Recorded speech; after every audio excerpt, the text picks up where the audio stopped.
Hello and welcome to my video on building the perfect bass patch in the Line 6 Helix.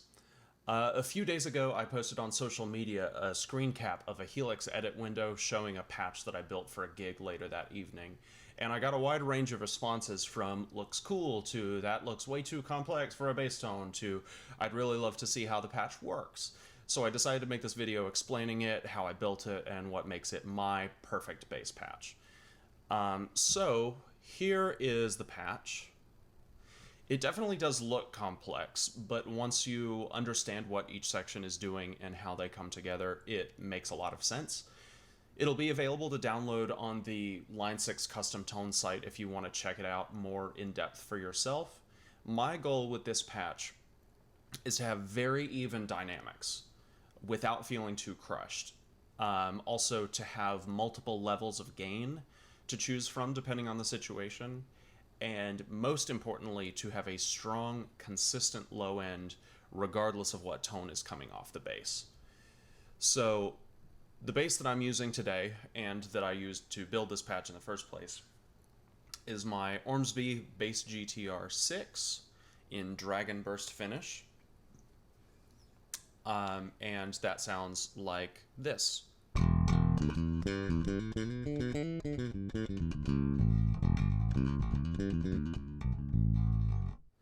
A little slap. And a little pick.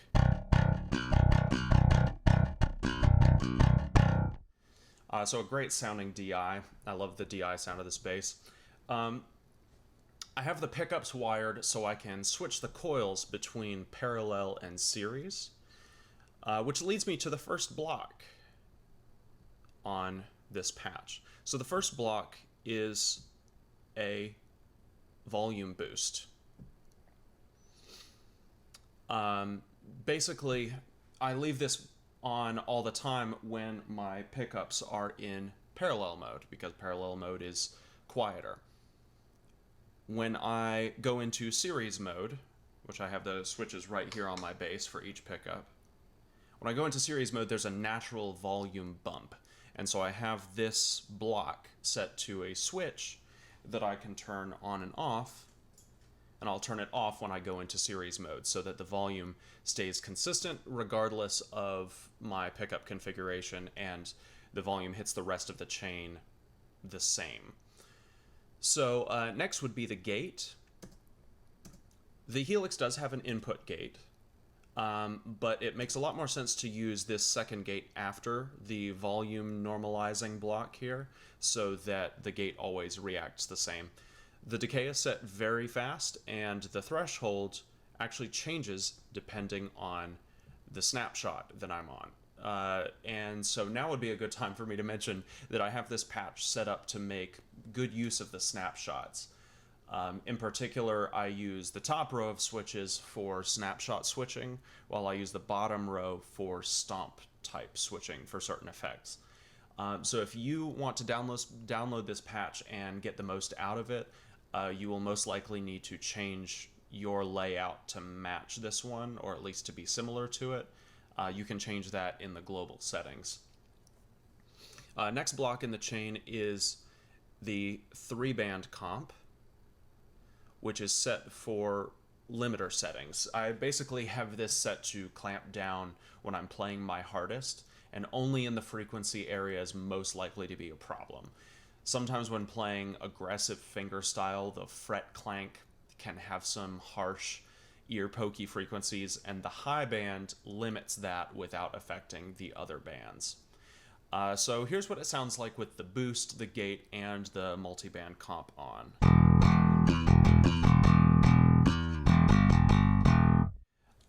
Not a huge change, just a little bit of you mostly hear the bump in the volume from the volume block. So I'm actually going to skip this next group of blocks and the split chain here and do a second video on just that.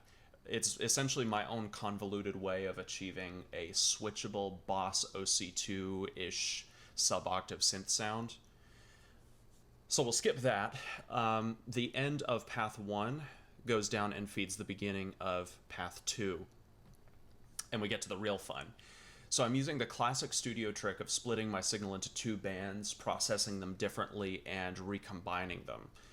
That said, even though that is my goal, I'm using the split Y option to feed the same signal to both paths instead of the split crossover, which separates the frequency ranges at the split, and you'll see why in a sec. The top lane will be for the low frequency range, and I'm going to start with the deluxe comp block, set to do some leveling to the whole signal. And let me go ahead and mute the other path. So this is just the low band path that you're hearing, but it's still going to sound like the whole signal. And that's because it is. The full band signal is feeding this block. So after that, I have another 3-band comp, but this one isn't compressing at all. I'm essentially using it as a glorified low-pass filter, setting my low crossover point, and then dropping the volume of the mid and high bands. So just that now sounds like this. It's just that low stuff. So the reason why I do this with the 3-band comp is because all the low-pass filters in the EQ blocks on the Helix only go as low as 1K, and I need it to go down to like 170-ish, which the low band of the 3-band comp does. Also, the reason why I'm filtering after compressing is because compressing a low-pass signal creates harmonics off of that signal, and those are harmonics I don't want. Doing it this way still creates harmonics, but having the low-pass filter after takes care of that. It slopes it off. And so that's it for the low band. Let's get the volume of that one back up, and we'll now mute the low band, and we'll go to the high band, which is on the bottom lane here. It starts very similarly with some compression. This compressor is set to enhance attack a little bit as it levels, and it sounds like this. Pretty similar to the other one. Heavier ratio, slower attack, that kind of thing. So anyway, it starts with a compressor, and then we go to the next part, which is the Dark Glass B7K Ultra model, which has been a part of my sound since I bought one of the hand-built original B3Ks back in 2013. What happens here depends on what snapshot you're on in this patch. If you're on the clean snapshot, like we're on now, the block is bypassed. But if you're on the zing, aggro, or grind snapshots, it will be on, but with different settings. They basically just increase in gain as you go up, and the blend of distorted and dry changes as well. We'll go with the aggro snapshot, and this is what it sounds like.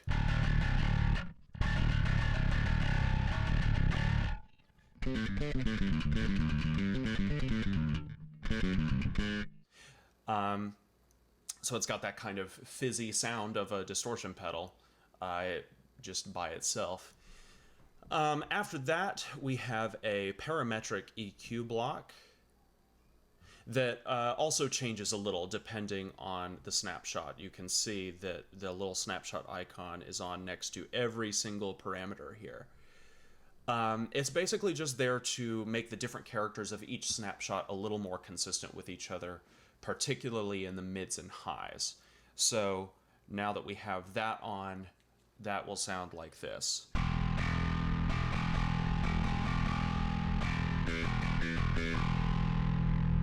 But if I switch to one of the other patches, one of the other snapshots like grind, hear a lot more gain there, but the character stays the same. Clean. And then back to aggro.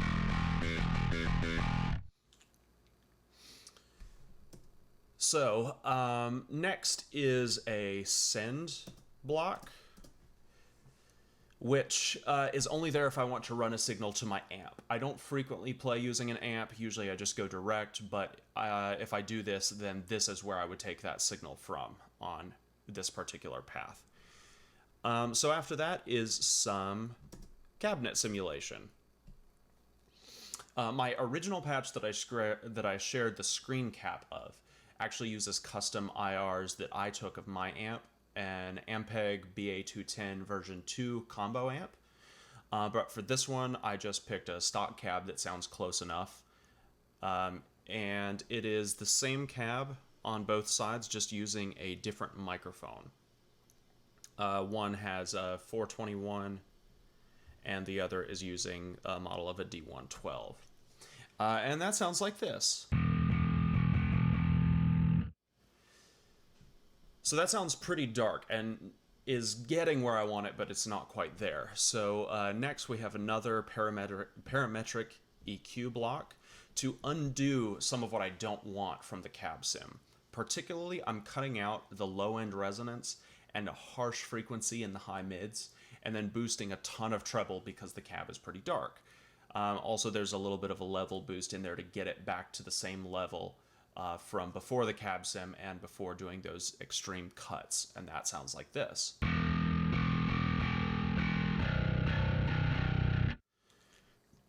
So that really helps the distortion get evened out and sound a lot more musical. After that, we get another 3-band comp, which is basically doing the same thing as it is on the low band path, only the opposite. It is being used as a high-pass filter, so I've set it to 170 hertz and then dropped everything below that and kept everything above. So now that we have, well, that sounds like this. It sounds like a radio. So when we combine the two back together and we get the low band path back to its volume that it's supposed to be, now we're in this area.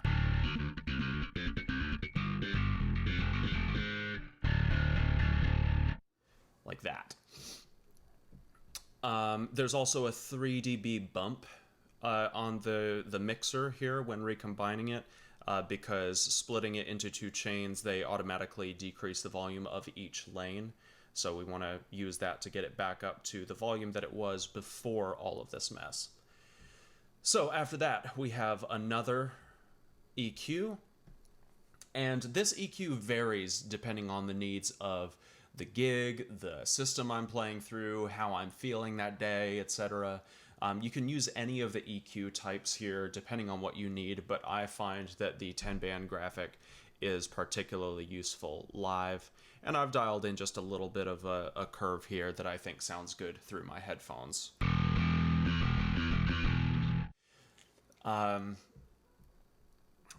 Let's see. Close to the end, so right here, now we have a just a 3 dB boost on a gain block, which I have for solos, and I have that assigned to the expression pedal toe switch, so I can just click that on the pedal and I'm a little bit louder for some solos. And then finally, we have 2 volume blocks assigned to expression pedal 1 and expression pedal 2 respectively, so that I can always control the volume whether I'm using the boost or not, because when I go to hit that toe switch to go to boost, it automatically switches from EXP2 to EXP1, and I want volume control on both of those. If you were a guitarist, you might have a like a wah set to EXP1 or something like that, but I want volume on both, so I have to use 2 separate volume blocks to make that happen. And that is pretty much it. If you want to find out what all this mess is about, you can check out my other video where I talk about building a Boss OC2 type sound and how I incorporate that into the patch. Link in the description. If you have any further questions, leave them in the comments and I'll try to answer. Also, let me know if you'd like to see more of this type of content in the future, because I love doing this kind of stuff. Like and subscribe, and follow me on Instagram if you want to see more bass and audio related stuff. So stay safe, everyone, and I will see you in the next one.